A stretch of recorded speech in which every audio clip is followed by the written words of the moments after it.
Mm. Hello. Keisha, How are you? Good to see you. good. How are you? Oh, I'm good, thank you. I'm good. It's crazy because it's 8:30, but it feels like it's the afternoon. really? How are you? How's your day been? It's been good. It's been very rush, like back to back. But I'm just glad that I can chill and talk to you. I've been looking forward to this discussion. Yeah, So my mind has same. just been like, I need to do this and this. But oh yeah, 8:30. Oh yeah, 8:30. So I'm just like, now I can breathe. I can just breathe. But how are you? How's your day been? How's things?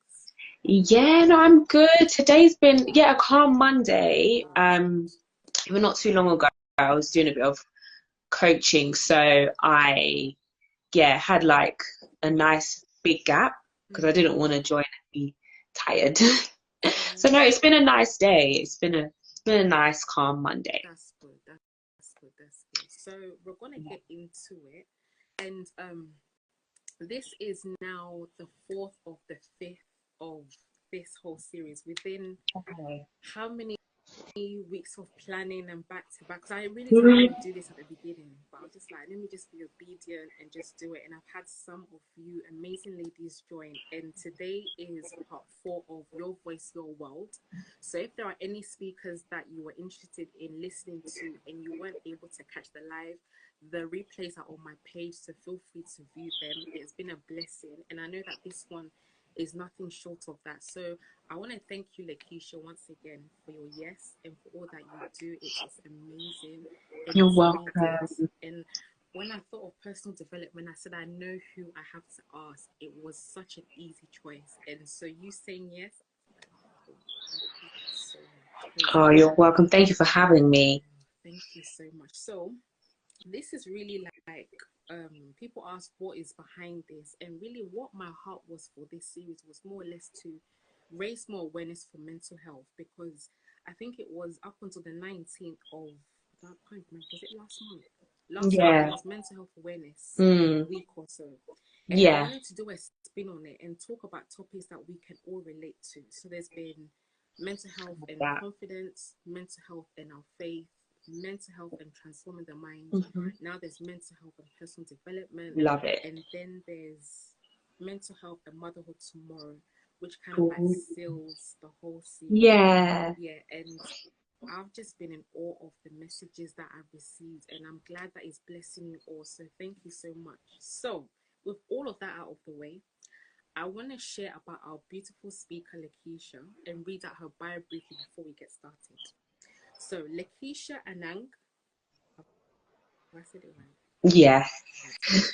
Is a goal setting coach, property investor, charity founder, and speaker. She works with female millennials. Hi, good evening. As you're joining, please share with anyone who may be interested, to become more confident and consistent so that they can keep and make more money. Amazing, sweet, and to the point. So the way this works is I ask you 5 fiery questions. I then ask you some discussion question points that we Hmm. can discuss. And then there's a point where you share a piece of encouragement with the viewers, and then some top tips that you can leave them with. So it's like back to back. Yeah. But if it's free flow, it's free flow. Free flow, I'm open to that as well. But that's just really to let you know that this is how it goes, and it could go left, it could go somewhere deeper, it could go anywhere. At this point, I'm just like, God just takes over. So I have no idea what's going to happen. But one thing I do know is I have been preparing. But even if we don't get through all of them, that is okay. So we're going to start with the fiery Sounds questions. good. Are you ready? I'm ready. That's good. That's good. So, fiery questions. Number 1. If you could achieve any goal next year, regardless of the limit, what would it be? I would say as help and support as many women as possible to keep and make more money Mm, ultimately. I love that. I love that. I love that. So, number 2. Do you prefer cooked foods or eating out? They're so random, but Cook food for sure. Do you know what? I love the idea of eating out. I think it's mm-hmm, just nice to go out. mm-hmm, But every time I go, I'm like, I could have made this. But it's the experience. Like, I don't, even if obviously I want to have good food when I go out, Yeah. but there's nothing like home cooked food. So it's definitely cooked food for sure. Definitely. But I do like to go out, but that's just for socializing. Yeah, that makes sense. Yeah. That makes sense. All right. So question 3. If you could give one piece of advice to meet your goals, what would you say? Because there's this thing about, okay, let's say for example, let's use a case study that you've got Anna who has a goal that she wants to meet. She may write the goal down. It may be a big goal. She's not broken it down. She's not kind of evaluated the steps to take. Okay. She's not really had like a thorough understanding of how to meet that goal. And so maybe 3 months passes, 6 months passes, and she's not been able to meet it. And then she starts making excuses. But rather than see why you couldn't meet that goal, you're just making excuses. So my question to you is, when it comes to meeting goals, whether short term, long term, let's just say goals in general, what's one piece of advice that you give to people to meet their goals?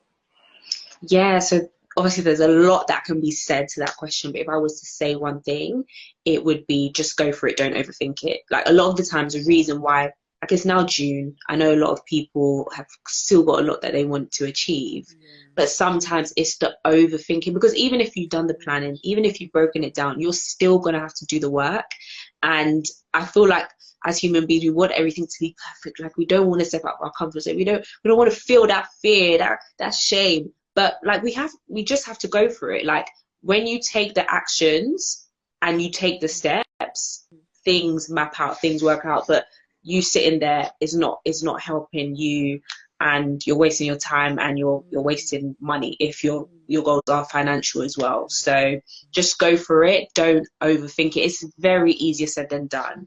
I know that's just go for it. And I do genuinely mean it. It doesn't mean it's going to be easy, but everything requires action. Like you have to take just one step, not 10, just one. And that is good enough. I love that. And this is not even in my notes, but when you were speaking, the one word that came to me was procrastination. And now someone that has been crippled by procrastination across all that I do. And so can you speak a bit about procrastination and how you can kind of overcome that? Yeah, no, absolutely. So I feel like with procrastination goes back to human nature. Like we don't like to be uncomfortable. And if we think about the things that we're most likely to procrastinate with, it's maybe like big things that may be new, or like it's a big task. Even like on a day-to-day basis at work, it may be that you can just be putting off this task that you don't want to do. Maybe it's not a strong point. So number one, a big thing with regards to procrastination, just being aware of like why is it that you're procrastinating? Is it because it's a big task? Is it because you don't want to do it? Okay, if so, like how can you make your experience a bit more pleasant? So for example, like I'm a gym buddy, but I don't like doing cardio. So if I am going to be doing cardio, I need some good music. Like I need something very pleasant to make me jump and do whatever I need to do. Like me just trying to do bungee jumping and burpees, no music, like it's not gonna work. So thinking about, okay, how can you make your experience more pleasant? Maybe it's that you're at home working on something. Do you like to, would a cup of tea help? Would a bit of music that you like help? And the third thing, rewarding yourself. Like I just feel like as human beings, and especially as women, I can't speak for men, but as women, we do a lot. And it's natural and easier for us to do a lot, right? And we don't give ourselves enough credit. We don't celebrate our wins. And when I say celebrate your wins, it's not that you have this big project that's going to take a lot of work and you're now celebrating when you finish. No, like you take that one step. You buy yourself, if it's a chocolate, I'm not promoting unhealthy eating, but if you do like a chocolate, buy yourself a chocolate. If you like flowers and you know you've done the task that you need to do for the week, buy yourself flowers. You don't have to wait to finish everything before you start celebrating, because you find that when you celebrate yourself, you are personally acknowledging yourself for the work that you've done. And no, like, someone else can acknowledge you, someone else can say well done, but there's nothing like you acknowledging and taking a step for yourself to be like, hey girl, well done, let's do this. And when you do that, the motivation levels change. So I would say, yes, number one, be aware, like, why are you procrastinating? Number two, if it's that, you know, you don't like the thing, maybe you feel like you're not so good at it, like, get support. If it's that you don't like it, how can you make your experience more pleasant? And thirdly, celebrate your wins on the way. You know, don't wait for you to wrap everything up before you're celebrating. Celebrate your wins along the way, because ultimately you're putting in the work and no one can do that for you apart from you. That was so good, so rich, so rich. Thank you for that. Thank you so Welcome. So the next, and this is just the icebreakers, by the way. This is not even the actual questions. Wow. Number 4. What's the wildest goal you've ever personally achieved, and what did you learn? Wildest could be anything. Yeah, I would say wildest, it's not that wild, but just with like, just because of what it was, it's definitely a big deal. And that's like setting up my charity 10 years ago. So I have a charity. I work with orphans in Congo and young people here of minority background to help them with leadership skills. And the reason why that's kind of wild is because I was born in this country and I had never been to Congo. So I set up a charity for a country that I've never been to, although I am half Congolese, half Ghanaian. Wait, sorry. You know, I've never asked Oh, you that. You're half really? Congolese, half Yes, and half Ghanaian. Yeah. Where did you, I always find it interesting to ask where people think I'm from. Where did you think I was from? What a unique look. I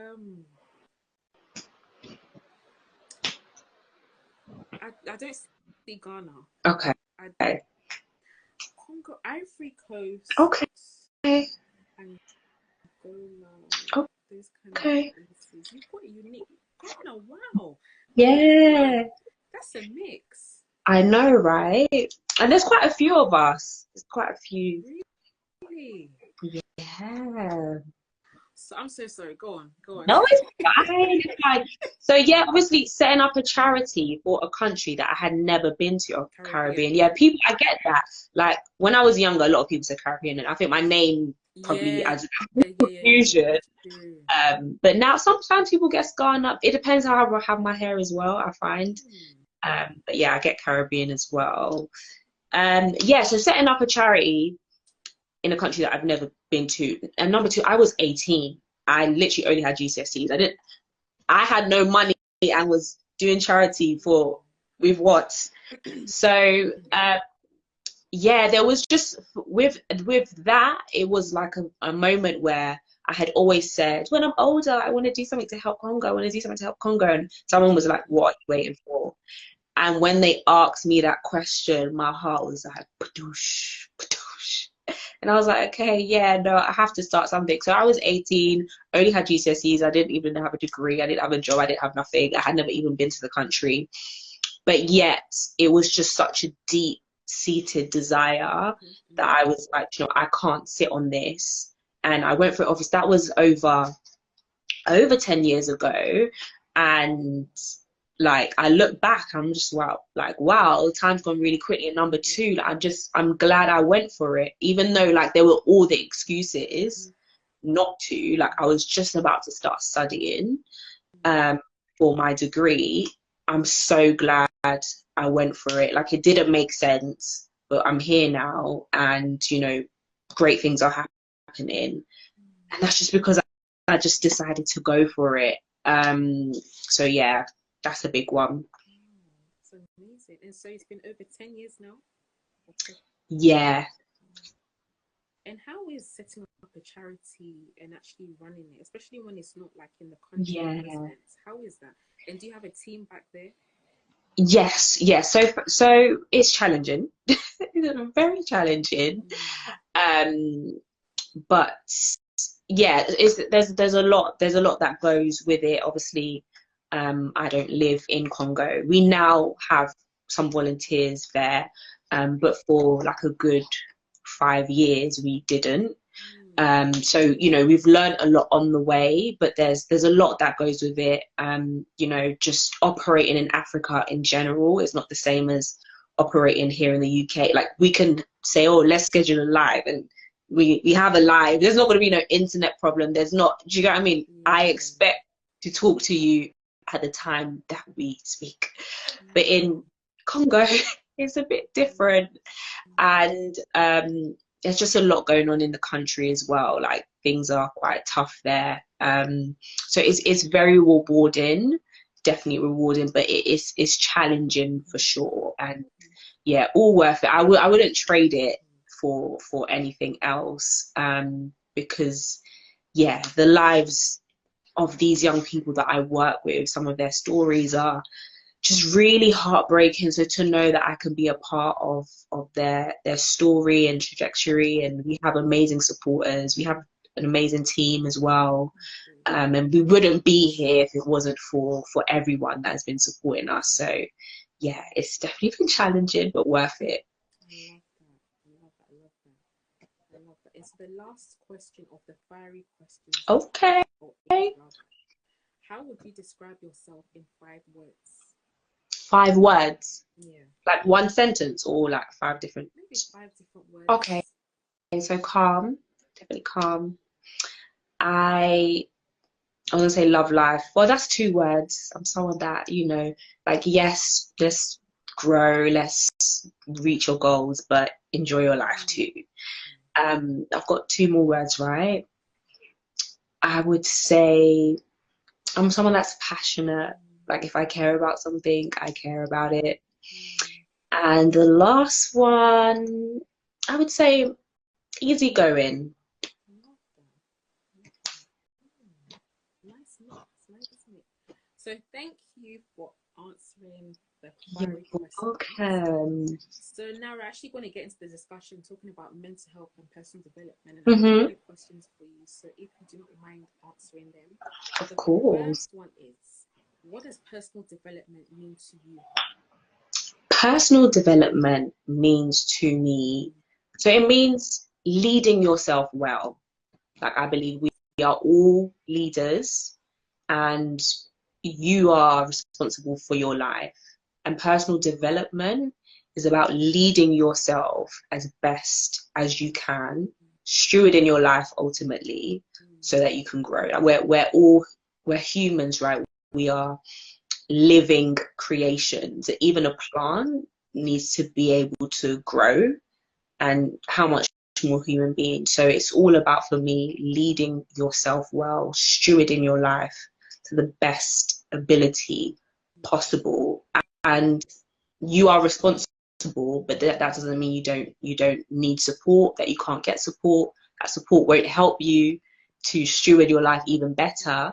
But yeah, that's how I would define personal development. And so the second question, how do you help clients identify meaningful goals that align to their values? Yeah, I love that. So, the very foundation in everything I do when it comes to, I'm all about helping ladies level up, specifically confidence and cash. And when I'm talking about level up, I think it's a cute term that we all say, but I'm specifically talking about being very clear on what it is that you want, and that's step 1. Because I feel that when it comes to leveling up, ultimately leveling up is about going even up, means higher, going in the upward trajectory. If you don't know where you're leveling up to, then how can you grow? How can you develop?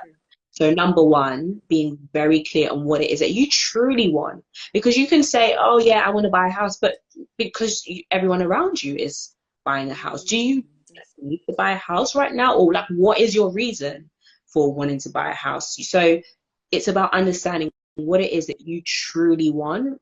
And with that, understanding your values as well. Like, I often say and share with people I'm a Christian, so all my values and my worldview is based on that. And there's just certain things I'm not going to do. There's certain things which just won't be appealing to me because it doesn't align with my values. And that's okay with me. And I'm not going to change that, because this is who I am and that's what I stand by. So I would say definitely number one, being clear on what it is that you truly want, not what other people are doing, not what people are saying that you should do, but what is it that you truly want for you, and what are your values? Because ultimately it's about doing things that align with who you are so you can show up authentically.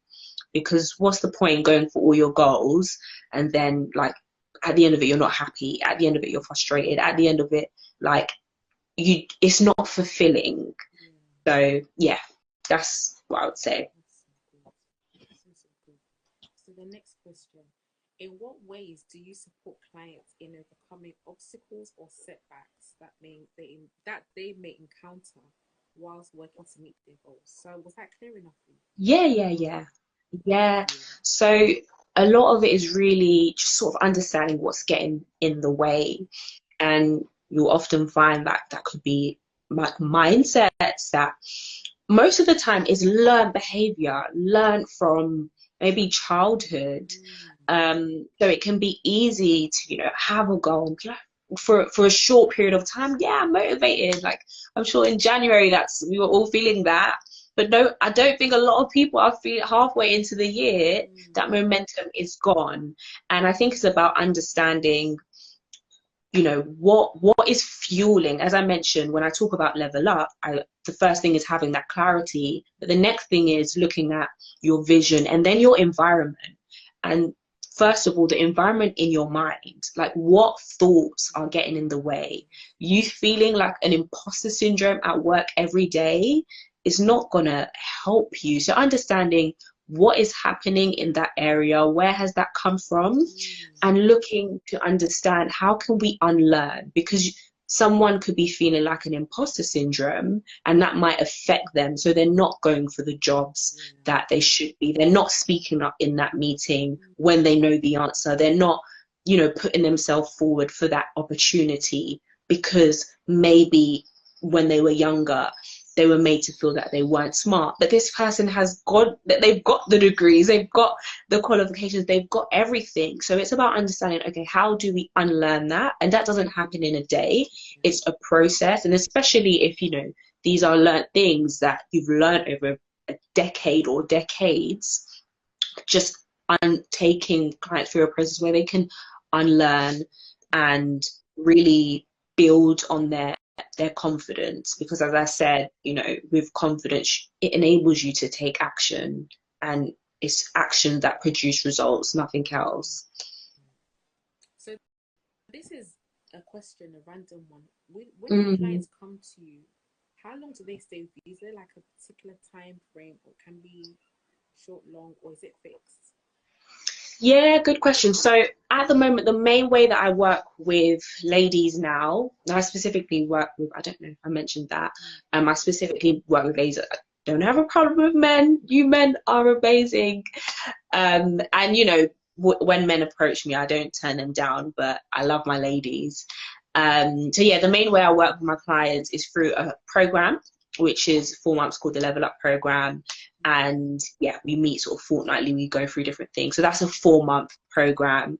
I do also work with clients on a one-to-one basis, but more so the program is like the main avenue. And that can vary from 4 months to 6 months, but I have, worked with clients for a year and more. But generally, the program being the main place and space that I work with the ladies, that is 4 months. And so with the time frames that you've mentioned, is it just an assumption? Is it that mind battles have gotten in the way, or how they view their goals, or struggles with the mentor to try and get it on paper? What makes the duration long? Or is it the heaviness, not the heaviness, is it the weight of the goal that they want to meet? What makes it long? Yeah, so we don't just focus on goal setting. We focus, it's like a process of number one. He says, we can't hear you clearly. Can you hear? Hold on. Let me come a bit closer. Can you hear us? How about Hopefully they can. so sorry, I should have asked if you could hear me. Yeah, I can hear you, but I don't know if they can hear us. Okay, I'll continue. Let us know if you can hear us. Yeah, so it's a process. Couldn't hear Oh, you Lisa. couldn't hear me. But can you hear me now? Oh, I should have asked. I'm so sorry. But have you been able to hear me I've now? been, yeah, I've been able to hear you. Okay. So Okay, I'm hopefully sorry. you can hear. Yeah. Yeah, so it's a process. We look at specifically vision. That's really key and really big for me, and how, oh, yes, when you move forward, and how, let me move forward as well, and how, you know, you can get really clear on your, what it is that you want to achieve, specifically working on leveling up confidence and cash. We then look at the environment